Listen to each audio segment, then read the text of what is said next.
नमस्कार दोस्तों, मैं हूं Mamta Sharma. Classes point YouTube channel पर स्वागत है आप सभी का। दोस्तों, आज के हम इस वीडियो में पढ़ने वाले हैं कक्षा 7 की हिंदी पाठ्य पुस्तक विहान से पाठ 20, जो कि आपकी पाठ्य पुस्तक का अंतिम पाठ है और इसका नाम है विप्लव गायन। ये जो एक बहुत सुंदर कविता है, इसके कवि हैं बालकृष्ण शर्मा नवीन। यहाँ पे जो कवि के नाम के पीछे जो नवीन शब्द है, ये इनका कोई नाम से संबंधित नहीं है। ये जो नवीन शब्द है, ये इनको उपाधि मिली थी। जैसे महात्मा गांधी को गांधी की उपाधि, सरदार वल्लभ भाई पटेल को लौह पुरुष की उपाधि, उसी तरीके से यहाँ पर कवि को नवीन की उपाधि मिली गई है। क्योंकि कवि जो है हमेशा संसार में नवीनता लाने की बात करते हैं और उन्होंने अपनी कविताओं में नएपन का और नव निर्माण करने की बात कही है, यानी संसार में परिवर्तन लाने की बात करते हैं। और ये जो कविता है वो ओज गुण से युक्त है, यानी उत्साहवर्धक। यहाँ पर कवि ने उत्साहवर्धक चीजों का व्याख्यान किया है, उत्साहवर्धक विचार कवि ने यहाँ प्रस्तुत किए हैं। तो दोस्तों, वीडियो शुरू करने से पहले आप सभी से रिक्वेस्ट करना चाहूँगी कि अगर आपको वीडियो अच्छी लगे तो प्लीज़ दोस्तों वीडियो को लाइक ज़रूर करना, और अगर आप चैनल पर नए हैं, आपने अभी तक चैनल को सब्सक्राइब नहीं किया है, तो प्लीज़ दोस्तों चैनल को सब्सक्राइब कर लीजिए और बेल आइकन प्रेस कर दीजिए। तो चलिए शुरू करते हैं अपनी व्याख्या। कवि कुछ ऐसी तान सुनाओ जिससे उथल पुथल मच जाए, एक हिलोर इधर से आए, एक हिलोर उधर से आए। यानी कवि स्वयं अपने कवि मन से कह रहा है कि कोई ऐसा गीत या कोई ऐसी तान सुनाओ जिससे ये जो समाज रूपी सागर है, समाज रूपी सागर में परिवर्तन की लहरें उठने लग जाएं। यानी कवि संसार में निष्क्रियता और जड़ता के विरुद्ध विनाश करने का संदेश देता है। और ये जो कविता है, ये विकास और गतिशीलता की कविता है। कवि जो है जड़ता को खत्म करना चाहता है, तो इसलिए कवि कह रहा है अपने अंतर्मन से कि हरे कवि कोई ऐसी तान या कोई ऐसा गीत सुनाओ जिससे उथल पुथल मच जाए, एक हिलोर इधर से आए, एक हिलोर उधर से आए, एक हिलोर इधर से आए, एक हिलोर उधर से आए। अर्थात तुम्हारे इस जोश और उत्साह भरे गीतों का, विचारों का, यानी चारों दिशाओं में ये जो उत्साहवर्धक गीत है वो चारों दिशाओं में गूंजने लगे, यानी कि चारों दिशाओं के लोगों में विद्रोह की भावना पैदा हो, यानी चारों दिशाओं के लोगों में विद्रोह की भावना जागृत हो सके। अगली पंक्तियां देखते हैं। सावधान मेरी वीणा में चिनगारियां आन बैठी हैं, टूटी है मिजरा में उंगलियां दोनों मेरी ऐठी हैं। अर्थात कवि यहाँ क्या कहना चाह रहा है कि सावधान मेरी वीणा में चिनगारियां बैठी हैं।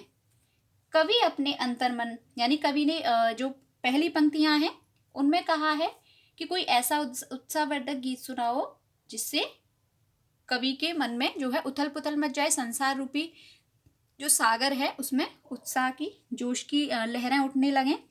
तो यहाँ पर कवि कह रहा है कि सावधान हो जाओ, मेरी वीणा में चिनगारियां आन बैठी हैं। अर्थात मेरे मन रूपी वीणा में विद्रोह की चिनगारियां जागृत हो गई हैं।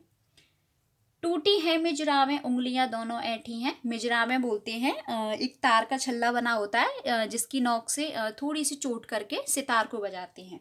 तो वो कह रहा है कि मेरे हृदय रूपी वीणा को बजाने के लिए जो मिजरावें हैं वो टूट चुकी हैं, यानी टूट गई हैं।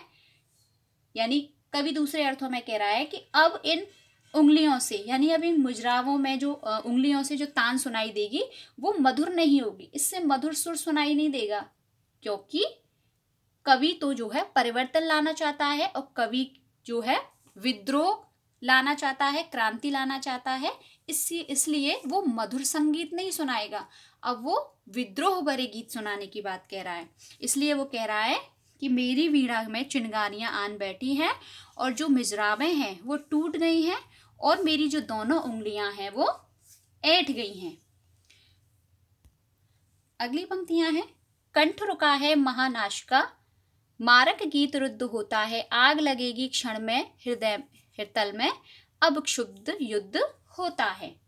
यानी कवि कह रहा है कि मेरा जो गला है वो रुद्ध हो गया, यानी रुका हुआ है। अगर मैं गाने लगूंगा तो मेरे जो मारक गीत है, यानी जो मेरे मारक गीत से महानाश हो जाएगा, यानी मेरे कंठ में जो गीत हैं वो रुके हुए हैं, क्योंकि वो गीत कैसे हैं, मारक गीत यानी महाविनाश के हैं, और वो इसीलिए रुके हुए हैं। अगर गा दिया तो पूरे संसार में क्या हो जाएगा, महाविनाश हो जाएगा। यानी सब फिर क्या होगा, आग लगेगी क्षण में तल में, यानी सबके तल में यानी हृदय रूपी तल में आग लग जाएगी। अब क्षुब्ध युद्ध होता है और मेरे अंदर तूफानी युद्ध चल रहा है, यानी क्षुब्ध युद्ध चल रहा है। कैसा युद्ध कि अब इस गीत को यानी मारक गीत को गाऊं या ना गाऊं, इसके विरुद्ध मेरे हृदय तल में युद्ध चल रहा है कि इस गीत को, महाविनाश वाले गीत को गाऊं या ना गाऊं। झाड़ और झंखाड़ जग दग्ध है इस ज्वलंत गायन के स्वर से, रुद्र गीत की क्रुद्धतान है निकली मेरे अंतर्मन से। कवि कह रहा है कि अभी जो ओजपूर्ण गीत है, यानी जो उत्साहवर्धक गीत है, अभी मेरे अंदर ही है, यानी मेरे अंतर्मन में ही है, मैंने अभी उसे बाहर नहीं निकाला है, यानी उसको गाया नहीं है। इस ज्वलंत गायन के स्वर से रुद्र गीत की क्रुद्धतान है निकली मेरे अंतर्मन से।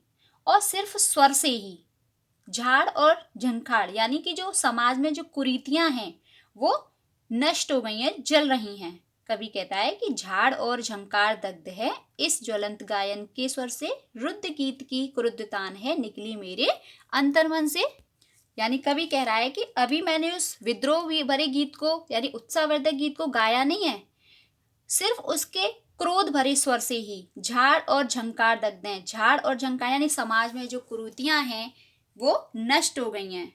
जो मेरे कौन सा स्वर, जो मेरे अंतर्मन से निकला है, यानी उस गीत को मैंने गाया नहीं है, सिर्फ मेरे अंतर्मन में जो गीत के स्वर हैं उसी क्रोध भरे स्वर से जो झाड़ और झंकार हैं वो दग्ध हो गए हैं, अर्थात भस्म हो गए यानी नष्ट हो गए हैं।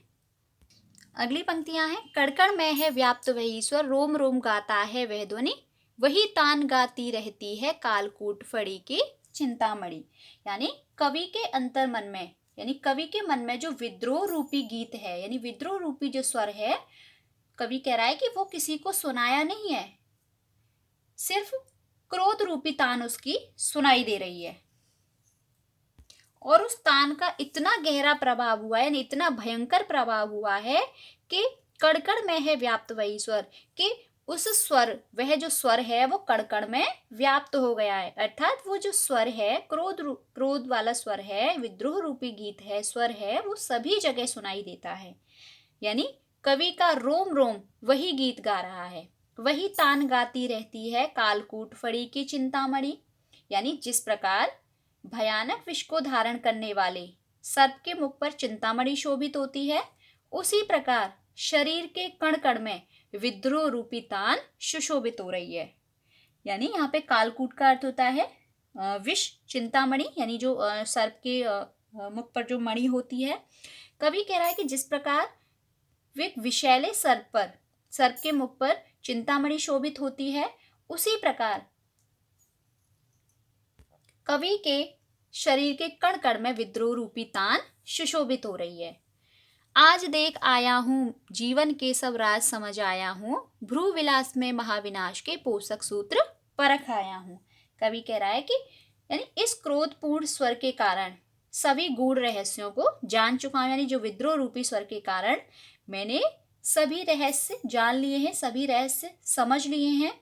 भ्रू विलास में महानाश के पोषक सूत्र परख आया हूँ। भ्रू यानी भौं, यानी जो भौं के हिलने से, यानी भौं के हिलने मात्र से उस नाश को बढ़ावा देने वाले जो पोषक सूत्र हैं, यानी जो उसको पनपाने, यानी जो उनकी छाया में जो पनपते हैं वो सूत्र, उनको बढ़ाते हैं, उन नाश को बढ़ावा देने वाले सूत्रों का ज्ञान अब मिल चुका है। यानी कवि कह रहा है कि वो सब कुरीतियों को नष्ट कर देना चाहते हैं और नवनिर्माण करना चाहते हैं।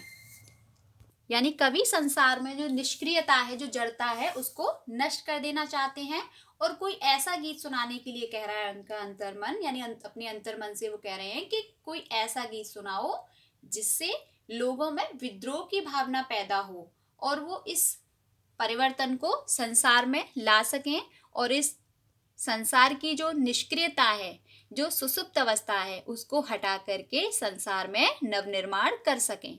तो दोस्तों उम्मीद करती हूँ आपको वीडियो अच्छी लगी होगी, व्याख्या समझ में आई होगी। तो दोस्तों वीडियो अच्छी लगी हो तो प्लीज़ वीडियो को लाइक ज़रूर करना और चैनल को सब्सक्राइब ज़रूर कर दीजिए। मिलते हैं हम अपनी अगली वीडियो में।